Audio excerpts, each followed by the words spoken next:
ಈಗ letter system ಹೋಯ್ತಾ? 3 ಜನ ಲೆಟರ್ ಹಾಕಿದ್ರು ಒಂದು ಮೆಡಿಕಲ್ ಸೀಟು, 2 ಸೈನ್ ಹಾಕಿದ್ರು ಒಂದು ಇಂಜಿನಿಯರಿಂಗ್ ಸೀಟು. ಕೋಟಾ ಹೋಯ್ತಾ? Quota less. ನೋಡಿ, ಅವ್ರು ಬುದ್ಧಿವಂತರು. ಹೋಯ್ತಾ ಅಂದ್ರೆ ಅದಕ್ಕೆ ಹೇಳಲ್ಲ ಉತ್ತರ, ನಾವೇ ತೆಗ್ದಿದೀವಿ ಅಂತ.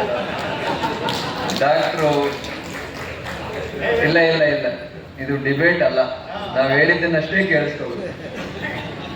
ಅಂದ್ರೆ ಬುದ್ಧಿವಂತರು ಅವರು. ಆಮೇಲೆ ಅವ್ರು ಡಾಕ್ಟ್ರು ಸ್ವಲ್ಪ ಈ ರೆವಲ್ಯೂಷನರಿ ಮೈಂಡೆಡ್ ಮನುಷ್ಯ, ಸುಮ್ಮನೆ ಇರಲ್ಲ, ಏನಾದರೂ ಕೆತ್ಕೋದು. ಅವರು ಮೆಡಿಕಲ್ ಕಾಲೇಜಿಗೆ ಅಧ್ಯಕ್ಷರಾಗಿದ್ರು, ಒಳ್ಳೆ ಕೆಲಸ ಮಾಡಿದ್ರು ಡಾಕ್ಟ್ರು. ಅದರಿಂದ ಹಂಗೆ ಹೇಳಿಲ್ಲ ಅಂದ್ರೆ ಮತ್ತೆ ಸುಮ್ಮನೆ ಕೂತ್ಕೊಂಡು ಮತ್ತೆ ಹೇಳ್ತಾರೆ ಅವರು. ಅದಾಗಬೇಕು. ಆಯ್ತು, ನಾನು ಮುಗಿಸ್ಬಿಡ್ತೀನಿ. ಅದೇ ರೀತಿ ಸಂಘದಿಂದ ಏನಾದರೂ ಒಳ್ಳೆಯ ಕೆಲಸಗಳು ಆಗಬೇಕು ಹಾಗೆ ಅಂತೇಳಿ ಸಮಾಜ ಬಯಸ್ತದೆ. ಆದಷ್ಟು ಬೇಗನೆ ಇನ್ನೊಂದು ಮೆಡಿಕಲ್ ಕಾಲೇಜು ದೇವೇಗೌಡರ ಹೆಸರಿನಲ್ಲಿ. ಯಾಕೆ ಇನ್ನೊಬ್ಬ ಪ್ರಧಾನಿನ ಈ ಸಮಾಜ ಹುಟ್ಟಾಕೋಕ್ಕಾಗೋದಿಲ್ಲ, ಭಾಳ ಕಷ್ಟ.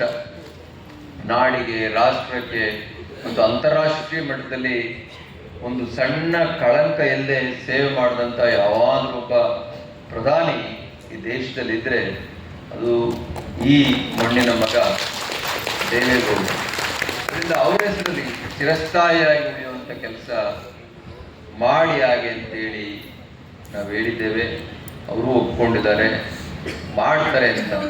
ಅವ್ರು ಹೆಂಗೆ ಅಂತ ಹೇಳಿದ್ರೆ, 34 ಜನದಲ್ಲಿ ನೀವು ಯಾರನ್ನಾದ್ರೂ ಕೇಳಿ, ನಾವೆಲ್ಲ ಚೆನ್ನಾಗಿದ್ದೀವಿ, ಸರಿಯಾಗಿದ್ದೀವಿ, ಒಂದು 4 ಜನ ಇದ್ದಾರೆ ಅಂತಾರೆ ಅವ್ರು. 34 ಜನದಲ್ಲಿ ನೀವು ಯಾರನ್ನಾದ್ರೂ ಕೇಳಿ, ನಾವೆಲ್ಲ ಸರಿ ಇದ್ದೀವಿ, 4 ಜನ ಇದ್ದಾರೆ, ಅವ್ರದ್ದೇ ತರಲೇ ಇರ್ತಾರೆ. ಹಂಗಾರೆ ಇದ್ದವರು 3 ಕದ್ದವರು ಯಾರು ಅಂತ ಅದಾಗೋದು ಬೇಡ.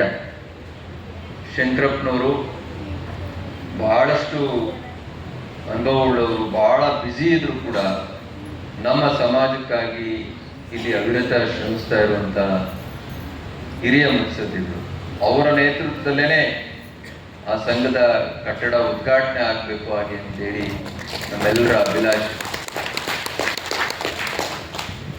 ನೋಡಿ, ಶ್ರೀನಾಥ್ ಅವರು ಮೊದಲನೇದಾಗಿ 10 ಲಕ್ಷ ಕೊಟ್ಟರು. ನೋಡಿ, ಲಕ್ಷ್ಮಣ್ ಗೌಡರು ಅವರು ಎಲ್ಲೋ ಸಣ್ಣ ಉದ್ಯಮ ಮಾಡ್ಕೊಂಡಿರೋರು, ಎಷ್ಟು ಒಳ್ಳೆ ಮಾತುಗಳನ್ನ ಅವರು ಹೇಳಿದ್ರು. ನಾನು ಕೇಳಿದ್ದೆ ನನ್ನ ಭಾಗ್ಯ ಅಂತ. ಕೇಳಬಾರದು, ನಾವೇ ಕೊಡಬೇಕು ಹುಡ್ಕೊಂಡು ಬಂದು. ಆದರೂ ಅವ್ರು ಕೇಳಿದ್ರು, ಅದು ನನ್ನ ಭಾಗ್ಯ ಅಂತೇಳಿ ಭಾವಿಸಿ 5 ಲಕ್ಷ ಕೇಳಿದ್ದಕ್ಕೆ 25 ಲಕ್ಷ ಕೊಟ್ಟೆ ನಾನು.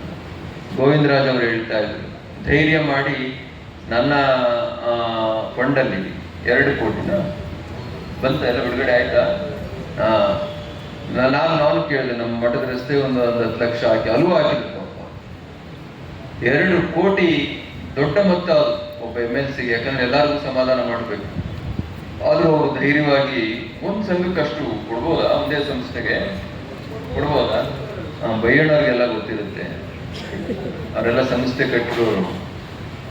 2 ಕೋಟಿ ಹ್ಯೂಜ್ ಅಮೌಂಟು ಒಬ್ಬ MLC ಕೊಟ್ಟಿದ್ದಾರೆ ಹಾಗೆ ಅಂತ ಹೇಳಿದ್ರೆ ಬಹಳ ಸಂತೋಷ. ಅದರಿಂದ ಶಂಕರಪ್ಪನವರು